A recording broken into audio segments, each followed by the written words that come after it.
जिस स्थान पर गौ माता को बांधा गया हो और गाय अपने बछड़े को, बच्चिया को जन्म देती हो, उस स्थान पर उसकी मिट्टी, उसकी मृदा, उस जगह की रज, जब मकान का मुहूर्त होता है, दुकान खोली जाती है, दुकान बनाई जाती है, दुकान में कोई अग्नि का प्रवेश हो, उससे पहले जहां पर गाय ने अपने बछड़े को जन्म दिया हो, बच्चे को जन्म दिया हो, उस स्थान की मिट्टी उस भूमि पर लेपन कर दी जाए तो जिंदगी में कभी संपदा की कमी नहीं हो सकती।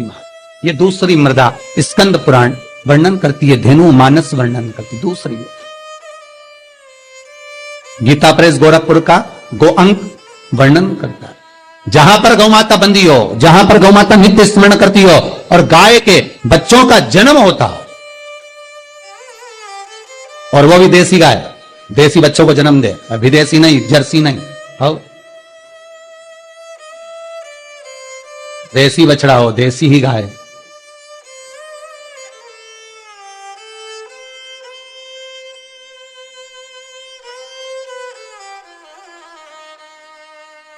महाराज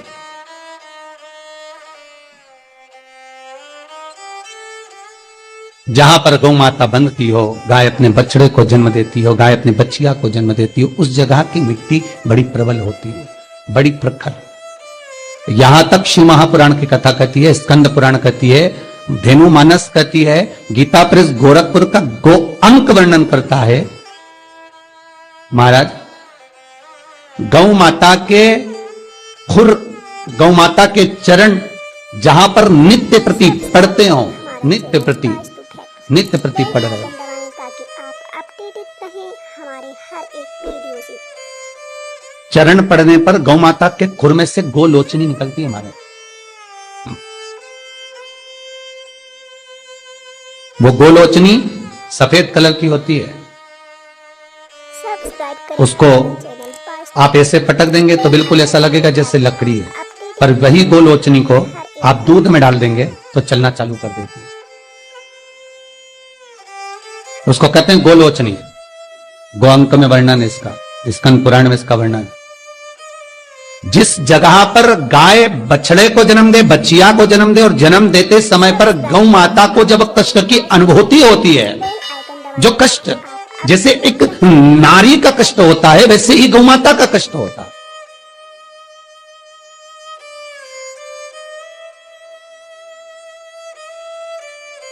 और वो कष्ट के समय पर खुर में से गौलोचनी गौ माता के कष्ट को हरने के लिए प्रकट होती है।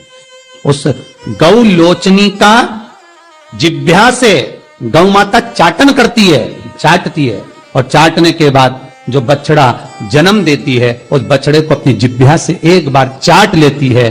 दुनिया में केवल एक गौ माता का बछड़ा ही ऐसा है कि वो गौलोचनी की जिह्वा से चाटने के बाद बछड़ा तुरंत उठ के खड़ा हो जाता है।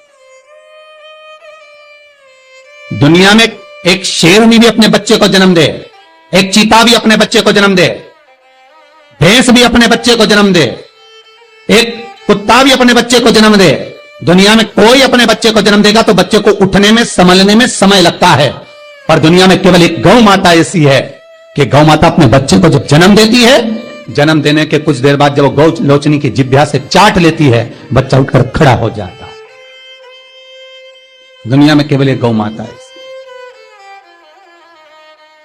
गौ लोचनी ढूंढो, हम ये नहीं कहते कि तुम गौ माता के पांव में ढूंढना प्रारंभ कर दो, आप तो मत ढूंढो। गौ लोचनी जहां गिरी है उस रज का भी बड़ा महत्व है, अर्थात गाय ने जहां बछड़े को जन्म दिया उस भूमि पर गौलोचनी पड़ी है, और वो गौलोचनी हमारे जीवन का सुख का अनुभव करा देती है।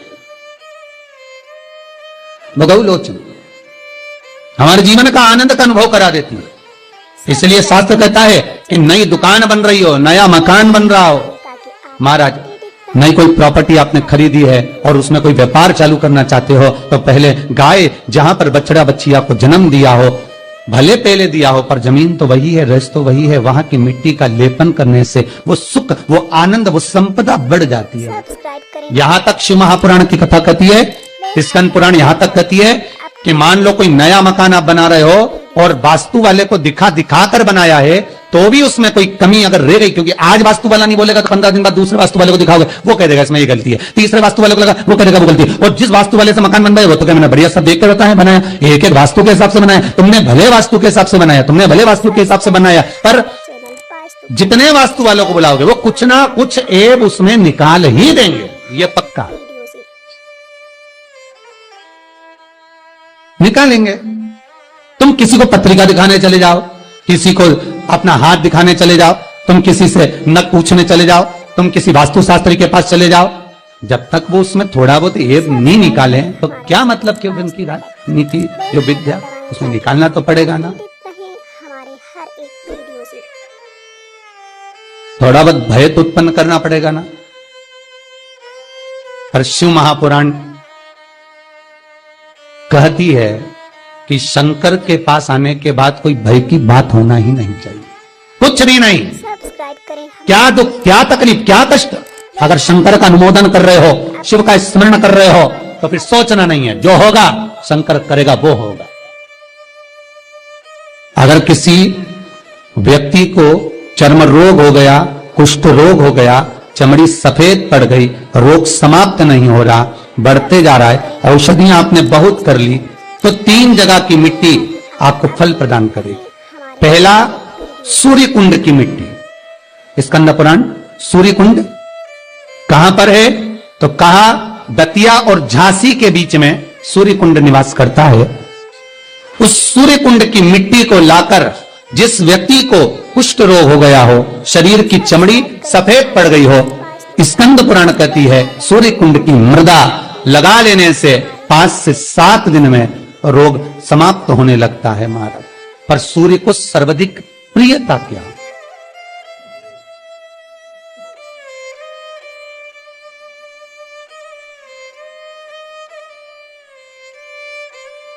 सब्सक्राइब करें हमारा चैनल। सर्वाधिक प्रियता सूर्य को क्या? आप अपडेटेड क्योंकि सूर्य तपता है, तो उस तपन को मिटाने के लिए सूर्य देवता के शरीर पर गाय का घृत मला जाता। जैसे शनि को तेल लगाया जाता है, सूर्य को घृत मला जाता। इसलिए सूर्य कुंड का एक नियम है कि सूर्य कुंड पर से अगर मिट्टी लेकर आते हैं, शरीर पर लगाने के बाद जब शरीर का चर्म रोग समाप्त हो जाए, सफेद चमड़ी अपने वापिस रंग में आ जाए, तब आप जितनी कामना कर कर आते हैं उतना घी उस सूर्य कुंड के पास में डालना पड़ता है। 1 किलो, 2 किलो, आधा किलो, 250 ग्राम, 25 ग्राम, 50 ग्राम, जो आपने कामना करी है उतना चढ़ाना, पर वो घी गाय का होना चाहिए।